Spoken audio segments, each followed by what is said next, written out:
Hi y'all, welcome back to the garden this morning. I wanted to take you through and show you a few things, specifically the hydrangeas and roses. Right now I'm starting to get some rebloom on the roses. A lot are budded up, not quite there yet. But I want to show you all the hydrangeas, not just the Hydrangea macrophylla, because they're looking pretty good this year. But first, just a quick pan of this front garden. It's early in the morning, so the light's kind of bright. But look at these violets or blue delphiniums here. These are so pretty. They just started putting off little smaller shoots. I just love them so much. All right, the first one here is Little Lime Punch. These I hardly got any blooms on last year, and they were planted in the fall of 2023. So they were some of the first plants that I put in the garden.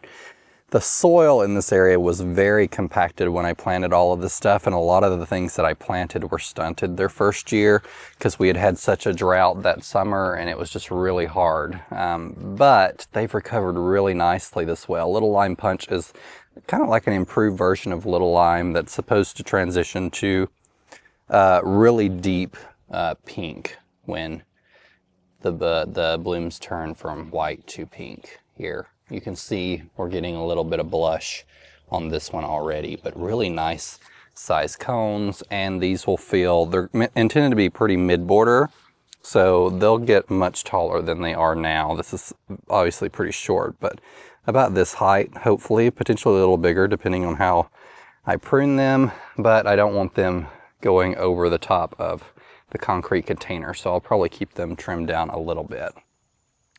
Down here we got the Let's Dance Can, which last year didn't look so great, and this year I'm so impressed with them. This is going to be such a good one for us in Ohio, because despite our really rough winter, they did take a little while to get going, but you can see they put on their first flush this earlier, a month or so ago, and then they're putting on all this new growth that's shooting up. So this is one that Proven Winners has been really excited about over the past few years, because even at their offices in Michigan, they had the maintenance people cut them to the ground one spring, and they still came back and bloomed really well for them in Michigan. So I really like the performance they're getting. Now they are getting pretty much about full sun here. They are protected from the western really harsh sun in the evening, but this is kind of east facing, and so as the sun's kind of goes past lunch, it takes like 3 or 4 o'clock before these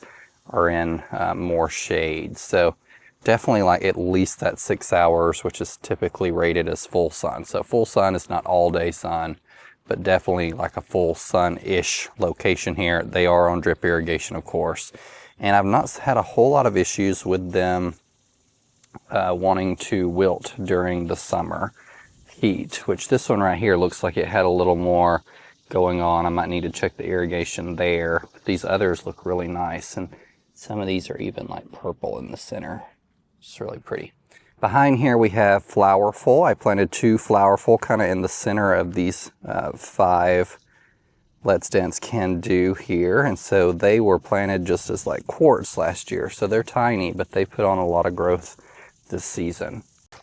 So Let's Dance Skyview got pretty burnt in the heat wave, and I need to come here and clip off its blooms, but it's performed really well this year. It's recovered from this chlorosis. You can, if you remember, a lot of these leaves down here were yellow. You can see it's still got a little bit of damage left over from the chlorosis on those leaves, but it's fully otherwise recovered nicely, and it's still pushing out new buds right here and blooms, so still going strong. Last year was such a struggle with that one with chlorosis, but now that I've got some I've lowered the pH of the soil in this area a little bit and added some iron, and I think it's made it much happier this year, clearly. Back here is Snow Sickle, Oakleaf Hydrangea, and I just really love this one. It's grown so well. I think I showed it to you in a few videos ago. These are getting to the point almost where they can be dried and used in arrangements or on wreaths or hung upside down to make like a hydrangea chandelier, but really pretty variety. And it, of course, gets a little fall color like a lot of oak leaves do with the red leaves. So this rose is Honey Apricot from the Flavorites series of Proven Winners, and it's done really well this year. If you remember, I had one die almost completely to the ground. It was this one, because our winter was so rough, and it has almost caught up with the others. The The foliage looks great. I've not seen a whole lot of disease on it this year. I have been spraying preventatively and recently curatively for black spot because we had so much rain in June. Are getting some Japanese beetle damage this season, but par for the course with roses sometimes. We have Queen of Sweden down here, which is a smaller rose I got this year from Heirloom Roses. No blooms. Actually, it's getting some buds on it, so it might bloom in a couple days. But I'm impressed with my roses this year that I got because they've just put on so much growth and grown much better. And it's probably just me trying to build the soil in this garden the last year, adding lots of wood chips and nutrition. So that's definitely helping these get established a little quicker. Down here we have 𝗟𝗶𝗸𝗲, and these were planted as 1 gallons last year, and you can see they've done really well. It took them a while to get going. I think they'll probably do better as they get more established and bloom a little better, but they put on a pretty good amount of blooms. You can see this one's got the most. Here we got second and third over here. This one's only got 1 bloom. Over here behind me is 𝗟𝗶𝗸𝗲. And it is got several different blooms on it down here. 𝗟𝗶𝗸𝗲's known for its really light pink blooms. Is kind of how it's advertised, but it could be blue if your soil is acidic enough. And this one over here is also 𝗟𝗶𝗸𝗲, but not showing any blooms or buds quite yet. Not sure why. They're right here next to each other, but they should get about the same sun conditions too. We have Ruby Slippers Oakleaf, which is really pretty, getting its pink color here. Down here is Olivia Rose Austin. The blooms are looking a little more white right now. They're typically more pink, so I think it's just been the weather has been super hot and we've had weird rain. Looks like we might have some disease going on. I did spray these though, so maybe I caught whatever was going on there. Emily Bronte looks really good though. You can see all of those delicious new foliage coming on. So just some talks about black spot and rose disease. Copper fungicide is what I sprayed early in the spring. Copper fungicide is a preventative, and you can spray that regularly throughout the seasons, before it rains, after it rains, every couple weeks, or as the instructions are labeled on the bottle. But if you already have black spot, you have to use a curative fungicide. So you want to look for something that's like disease control is typically how they're named, and just make sure it lists black spot. And disease control is a curative. So if you have black spot, it cures it. Copper fungicide is a preventative. It will not cure it if you already have it. So just a little fact there, if you're having issues with black spot already on your plants, you want something that is a curative, not a preventative.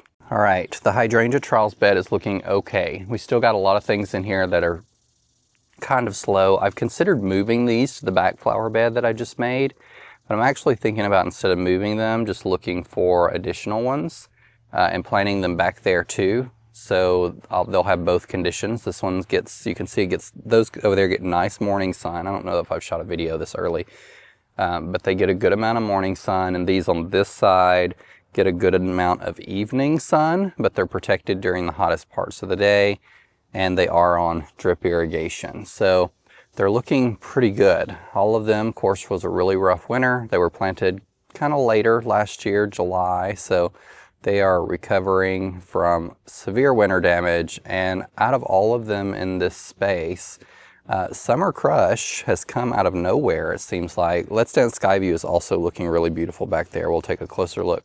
But Summer Crush has come out of nowhere, had no buds or blooms on it, and then all of a sudden I came out to the garden one day and all these were opened. It was kind of incredible. So Summer Crush has a little bit typically of a greener center in the inside, and then it opens to, in our case, full pink. Even though I've added so much sulfur, I may never get traditionally like blue hydrangea blooms in this garden, although I'm trying. It's just because our water's so hard. So when you're adding alkaline water on top of plants, that just makes the soil more alkaline. Now this is Skyview. Really love this pink color. It's the one I showed you next to the house, but it's not burning, of course, because it's getting some evening or day sun protection here, but looking really good and still blooming really well. We've got Big Band here, which has produced one bloom for me so far. Top Fun, which has got 3 on this side where it gets more sun. And despite receiving good morning sun, these over here, other than, I think this is Pop Star, they're a little slow this season.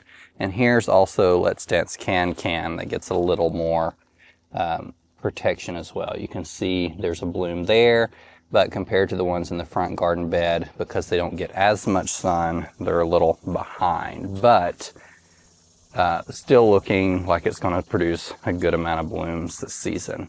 We have Twist and Shout, which has some smaller blooms this season than it did last year, but still a really nice variety, and it's probably going to produce much more over the coming 3 months. And this is Tiny Tough Stuff, I believe, or Tough Stuff Aha, and it's supposed to produce really big blooms. Blooms are looking a little rough right now. And then we of course have Bloomstruck, which has produced some smaller blooms too down here. And then this is Starfield, which is looking okay, although it's showing some signs of disease in there, but it's starting to produce some tiny blooms. So I think I'm going to leave these here and not move them, because that would just set them back. And then they will, as they get more established and their root system gets more established, they'll perform a little better, I think. It's really hard to compete with a super established maple. Although I was able to dig in this area, I kept it pretty wet to do so. And they are on drip irrigation and they get daily water. But both competition from water and roots or nutrition is difficult for planting anything under a maple. But the hostas are doing well. Those were planted last year as well, so they look pretty good. Here is a Tough Stuff Top Fun down here that also gets a little more sun, and you can see it's also only got a bloom on it here as well. So there's a lot of contributing factors to Hydrangea macrophylla or mountain placement that you just sometimes never know how they're going to perform. We've got Stormproof here, which is the new variety of Annabelle hydrangea from Proven Winners. Looking good. It's holding its blooms up really well, but it is tiny. These lantanas are filling in nicely and doing exactly what I wanted them to do, though, now that it's gotten so hot in the summer. And then we have the Poet's Wife from Heirloom Roses that I planted in 2024. So this one's a year old, covered with Japanese beetles, of course, but producing a ton of new buds. Down here is Uptown Girl, which is a new variety the Heirloom Roses has released. Look at these pretty blooms there. Short, just planted a couple months ago, but filling in nicely this time in the garden. And these are Tiny Quick Fire, which are a panicle, the smallest panicle hydrangea Proven Winners offers. They got pretty burnt during the heat wave we had, but they're pushing new growth, and so they're likely to produce some more new panicles. So if you wanted to, you could go through and cut those off.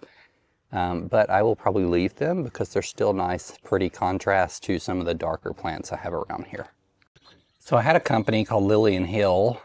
They also own Clara Joyce Flowers on Instagram. So if you don't follow them on Instagram, they produce some beautiful wedding bouquets. But they have a perennial program now, and they sent out a few plants. This is Sun King Aurelia, which I already have in my garden. I'll show you in a minute. I don't talk about it often. I think I talked about it a little more when I was at my last garden because I haven't done a whole lot of content in the back area yet. But Sun King Aurelia is like a perfect shade perennial for you. They almost form and get as big as a shrub in a season, and then they die down to the ground. But they're this beautiful yellow contrast foliage to lots of other things. They look great with hostas, hydrangeas. I'll show you what I have mine surrounded with and how I have it kind of tucked in the garden, and you'll probably fall in love with it. This is a heuchera called Copper King. Yeah, so it's really beautiful. Look at this color here. It's got green and also copper on it. We have a hellebore here called Winter Moonbeam, which is really pretty. And then a foxglove, which is Dalmatian Rose. So this foxglove, I think I've grown it before. It's really beautiful. It has nice rose-colored blooms on it. Foxgloves are typically biennials, so they will come back your first year, and bloom, or some of them. I think the Dalmatian series blooms their first year, but that biennial means they live 2 years. And so they set their flower heads, reseed, and then they die down after their second year. So this back garden bed is pretty weedy, and I've got to get on that soon before it gets out of control. But this is an oak leaf called 𝗟𝗶𝗸𝗲 𝗦𝘂𝗯𝘀𝗀. It's kind of flopped because it got so rainy there for a minute. It's kind of interesting. The bottom's still white that was laying on the ground, but the top that's been exposed a little more is green. Really beautiful hydrangea, really full, but it is a little floppy because the bloom heads get so large. Here is Let's Dance Top Fun, and this is the best performing one in the garden so far, and it gets a lot more shade than any of the others do. It's under this crabapple, but you can see how many blooms it has on it. Now this one was planted fall of 2023 as well. It was one of those that got sent out that I planted early in this garden after I moved in, and I stuck it back here because I didn't have any other shade beds in the garden established at the time. So this is the Sun King Aurelia, and you can see what a monster it is. This was planted in 2023. This one probably gets a little bit of sun in the evening. I planted it at the back of this border. I didn't really expect it to even get this tall, and it continues to get bigger, but you can see what a monster it becomes, so you need to save a lot of room for it. But it's really striking and a nice just focal point for a shade garden.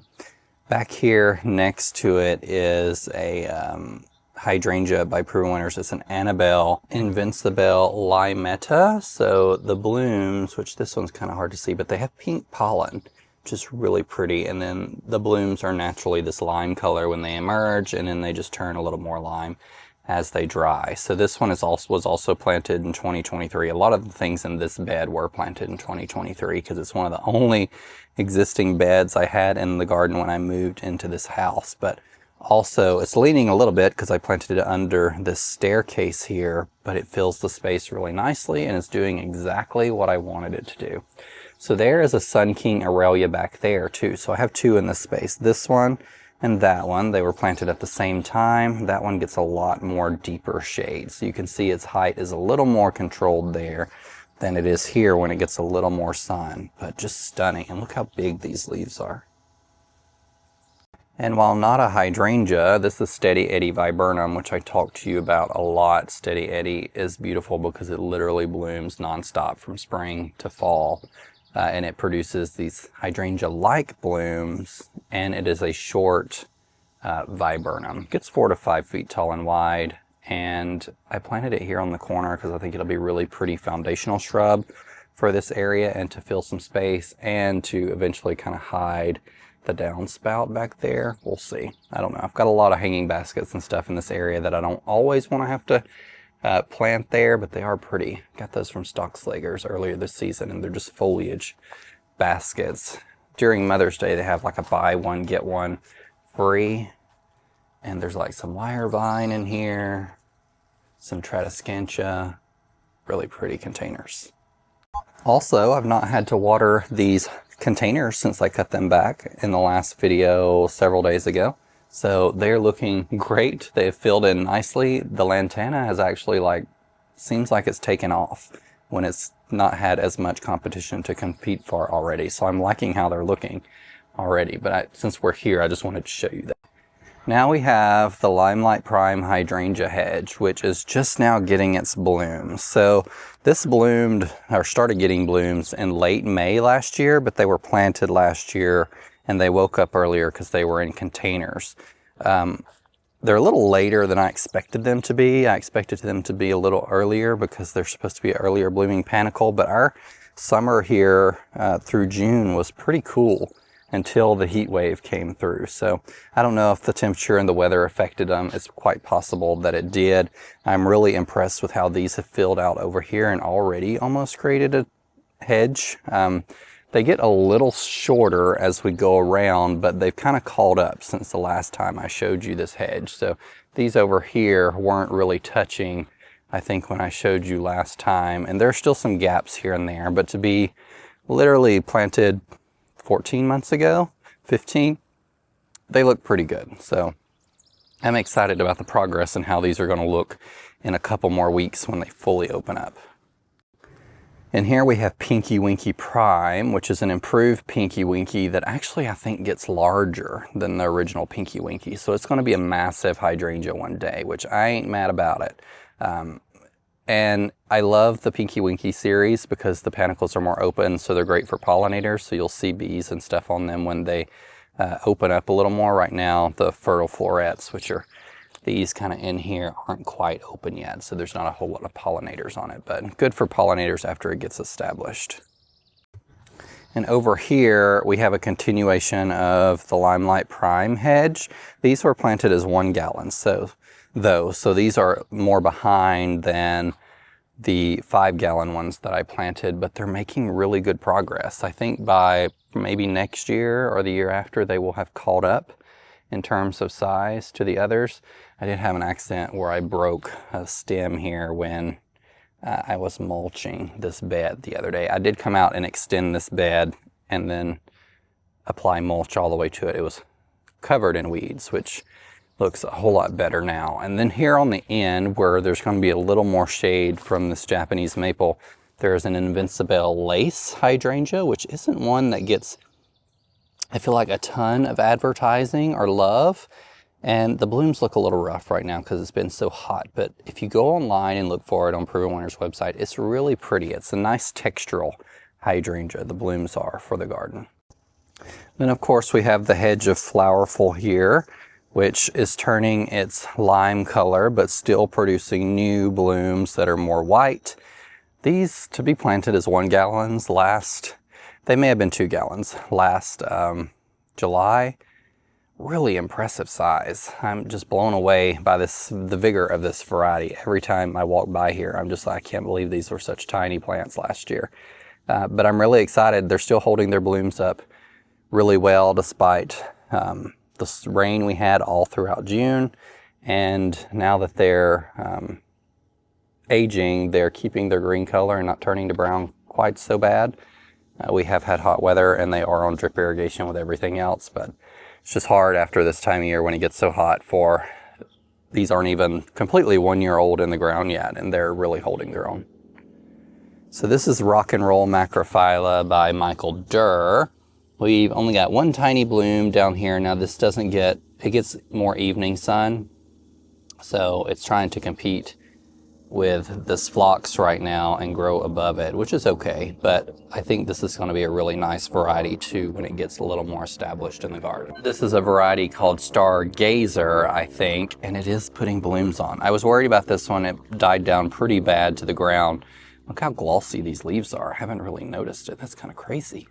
But we got some buds here, so that's exciting. This one, I ordered a bunch of ground cover perennials. They're supposed to come in a couple weeks, and then some more come in next month, and some more come in September, to start filling spaces like this so I don't have to mulch. This needs to be mulched desperately, and I need to pull weeds. This is like my last bed that I haven't got to pulling any weeds in yet.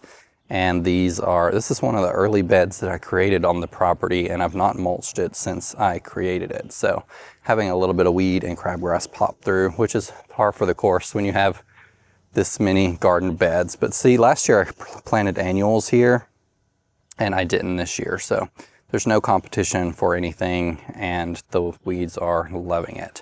This is a teasing Georgia rose that I stuck on the back from Heirloom Roses to climb this fence, and it's taking off really well now that it's got hot. Not a whole lot of blooms on it yet. I think it takes a little bit to get going to produce a ton of blooms. I did have this one in my last garden.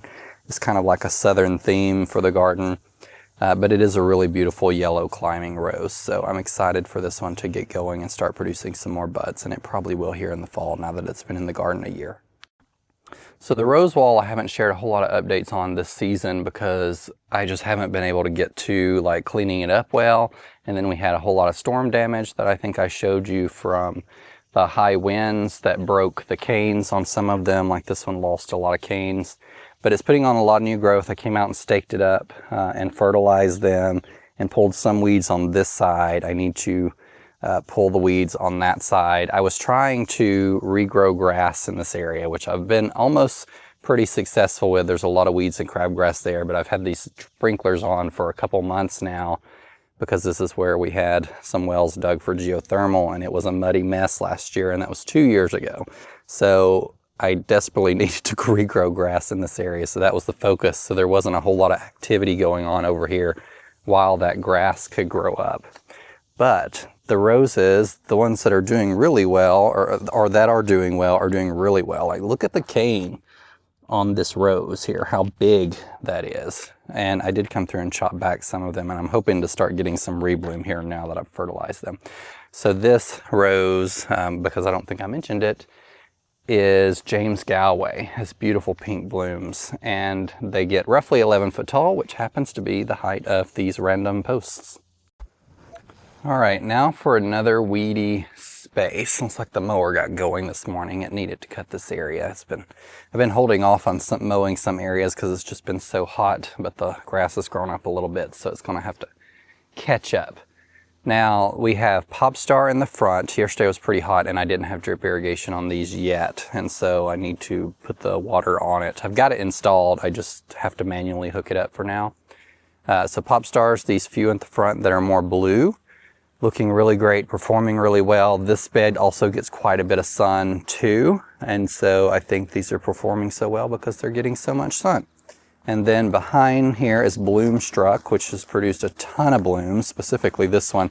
And it might be because it's a little lower, it looks like, and it's maybe getting a little more water. The one that was eaten a little bit by deer is coming back and producing more blooms. This is Gatsby Pink, which is an Oakleaf. Got nice pink blooms, white blooms that transition to pink fairly quickly.